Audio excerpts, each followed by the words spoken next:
witwa Nderoves Papi nyine nubwo ashaka kumanacinga we Bogari nta rukundo amufiteho no kugira ngo agire icyo amukuraho. None se Bogari icyo namugiramo inama nabanze nyine aya ako ibintu yatekereje kuko nibaza ko yaza kuba atekerezaho kabiri cyangwa se akaba yagisha inama bamwe mu bantu baziranye nzi bafite ubwenge ntabwo agomba kuba yakoze ibintu nka biriya kwifite ngo kwanyiza abantu hamwe n'abarenganzira abiherewe.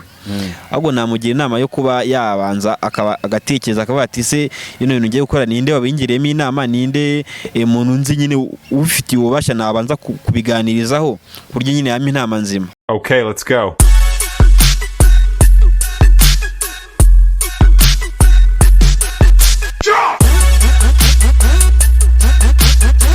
Ibihe byiza kubakurikirana ibiganiro by'Ubumwe Media. Nizere ko mukomeje kumererwa neza aho muri hose hatandukanye, haba mu mujyi wa Kigali ndetse no mu ntara zigiye zitandukanye. Icyo twababwira azajya komeza kubagendekira mu byo byose mukora. Umurimo murumva ni Dr. Lumumba. Nari maze iminsi nahari ariko no munsi nagarukanye bombe zigiye zitandukanye.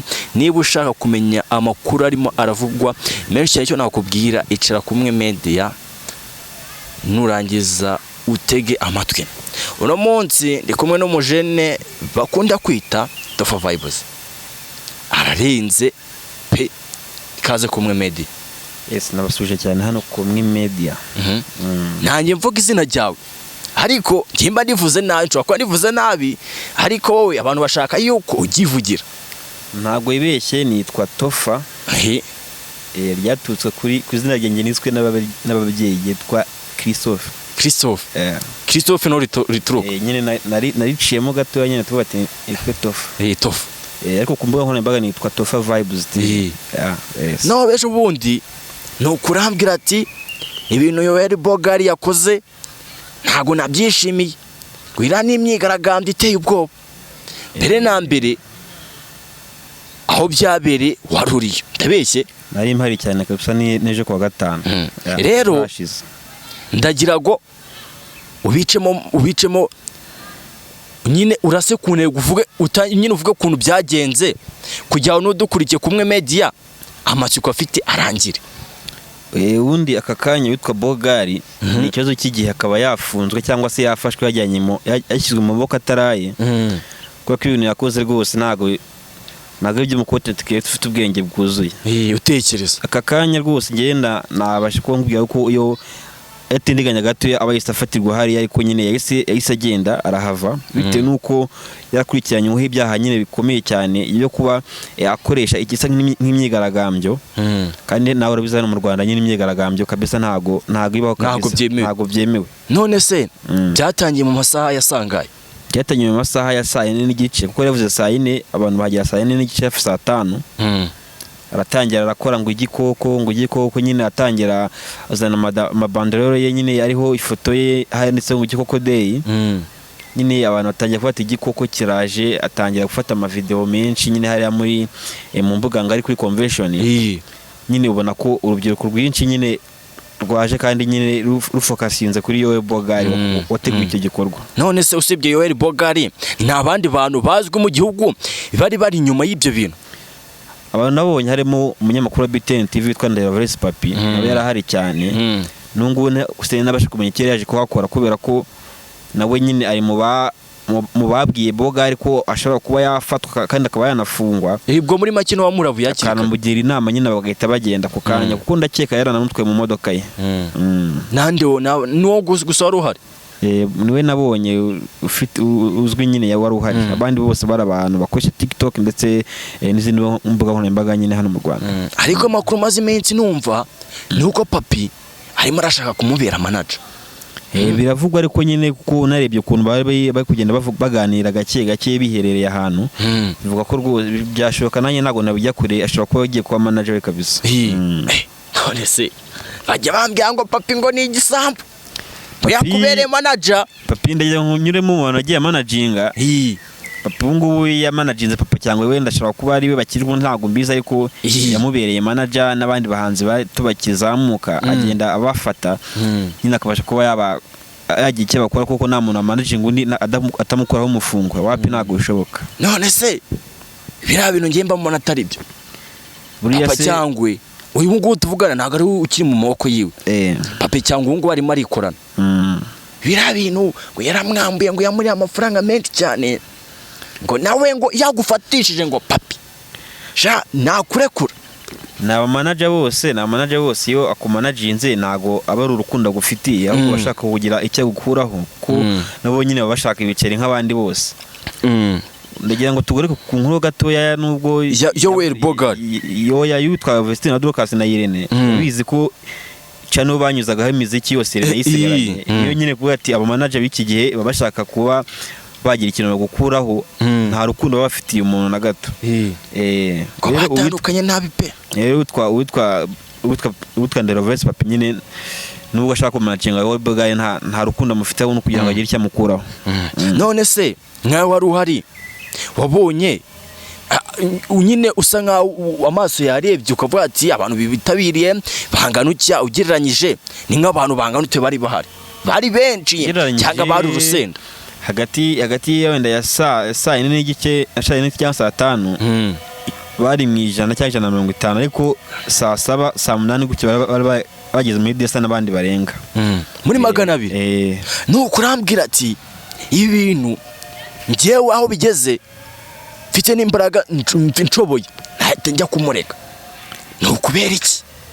Ubundi ibindi bintu Bogard akoze nyine ntago ugena uze nkubwira ntago ari ibintu rwose byakwiye kuba bikorwa n'umu content creator nkaho ufite izina nk'irye kuko aho amaze kujya muri content creation ibi bintu yakoze byahise mugaragaza ko ari umwana cyane kubera ko kwifata ugahuriza abantu hamwe nta rwego na rumwe rubizi hashobora kuba hagira ikintu kiba bamwe bakarwanya cyangwa se bakibana bagasanga habaye umutekano mukeya nta muntu wakiza ugasanga nyine yakoze amakosa akomeye cyane bitewe nuko nyine yifasha agakoranyiriza abantu hamwe nta burenganzira afitiye. Mu mavideo yiwe numvishe avuga ati ngo izi social media ngo zirimo ziratanga amafaranga menshi cyane. Ndongera numva aravuga ati ibintu murimo nimushaka mubireke mwega mugende mwicare mu rugo nimurangiza mukoresha izi social media arizo zibatunga. Ibyo bintu urabihamye. Ibyo nabyo ni icyaha gikomeye ubundi kwicara ukabwira urubyiruko ko ugomba gukoresha social media kandi gusa nage kiri kintu ukora. Buriya social media zijyamo umuntu wabanje kuba yabitekerezaho kabiri kubera ko iyi social media hano mu Rwanda noneho yo nanubwira bamonetiza ku buryo bavuga ngo urayikora nk'akazi ka buri munsi bikora bakeya. Rero nabyo nyine ni ukugumura cyangwa se gushuka urubyiruko nyine kuba arufata akarubwira ibintu nawe adafiteho nosi uhagije kugira ngo abashe kuba yabitangaza nyine yabyigisha. Gihe ikintu maze kubona urubyiruko rw'iki gihe ikintu umuntu muri social media yavuze baragikurikiza. Ubu nta mpungenge ufite ko urubyiruko rw'iki gihe iyi vision turimo ibyo Yoel Bogard yavuze no kuntu bamwizera ubu ntago bagiye kubikurikiza. Nibyo leta y'u Rwanda rutubwira buri gihe n'ubundi uvuga ati urubyiruko tureke gukoresha social media cyane kuko ziradushuka. None witwa Bogard we yabishishikarije kubikora nibyo nyine byatse bigira icyaha. Rero icyo navuga kuri urubyiruko nyine rw'ubu ngubu ureke kwizera ibintu byose ngo rugende ngo ruhite rwumva kuko ari byo. Yego ibintu benshi bakunda kwinjiza amafaranga batavunitse mu mbaraga z'umubiri wenda niko navuga ariko nyine social media wayikoze kaguhira nabyo byabasawa ariko bikora bakeya. Nanone ntago wajyaho uvuga ngo niyo wizeye cyane kurusha indi mirimo yose wakora ngo bariyo ufukasingaho ntago ari byo kabisa. None se we tofawe niye nama wagira Bogard icyo namugiramo inama nabanze nyine ako ibintu yatekereje kuko nibaza ko yaza kuba atekerezaho kabiri cyangwa se akaba yagisha inama bamwe mu bantu baziranye nzi bafite ubwenge ntago agomba kuba yakoze ibintu nka biriya kwifata ngo kwarangiza abantu hamwe n'aburenganzira abiherewe. Ahubwo namugira inama yo kuba yabanza agatekereza akavuga ati se ino bintu ngiye gukora ninde wabingiriyemo inama ninde umuntu nzi nyine ubifitiye ububasha nabanza kubiganirizaho kurya nyine yama inama nzima. Nuko nyine bari batangiye kubangamira abantu urumva nuko inzego z'umutekano n'abapolisi baraza barababwira ati ese ibi bintu mwabihari uburenganzira wapi. Ako kanya bahise babwira ati ibintu bihagarike muzongera gukora uko babahaye uburenganzira. Niyo mpamvu ndimo ndakubwira ati Yoel Bogari yakagombye kuba afite uburenganzira.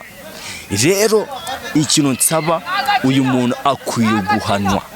Situremeranya niko bimeze n'ubundi niyo mpamvu yese nawe acomoka agatavamo kubera ko atangiye kuba yafatwa.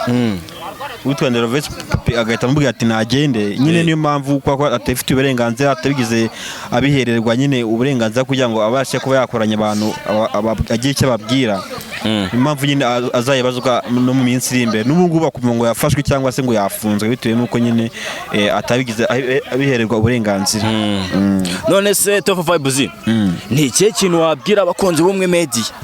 Ndabizi kuko badukurikirana ari benshi. Abakunzi b'Ubumwe Media bo ndagira rwose mbabwire ati icyo bakora babanze batiza amatwi Ubumwe Media, babanze bayihanga amaso kabisa, zagiye batama ibintu bya danje. Kandi nyine bibuke bakora subscribe, share kandi comment, banasharing video kugira ngo zigira ahantu kure tuzajya basha kubabona ibintu byiza cyane. Ariko mbere nsoza nabonye rakira gwaye mu ikota. Ubundi bira bintu niho nambere ngiye kwivugira. Witwa Nizeyimana Lukman n'umuntu wa Danje, kuko ubundi ngiye muntu umukote creator wagiye kuri stage ya Bruce Melody na The Ben. Nkagiye cyambwira abafana stage iriho abantu 25 byose kabisa iri imbere yawe gutyo uvuga ati hano ngiye kwigaragaza. Ni la stage nayigiye kabisa ndavuga ati aki wingejeho n'umuntu wa Danje cyane kabisa. Ndagushimiye. Nawe ndagushimiye cyane. Yes, narababwiye ko bwije nko bukiyenza ngerageza kubahereza ibiganiro binogeye amaso yanyu. Yewe niba ushaka kureba ibyakugira akamaro buri gihe buri everyday, icyo nagusaba uzagiye ukurikirana Ubumwe Media. Icyo nababwira ndabakunda cyane. Astra Vista. Okay, let's go.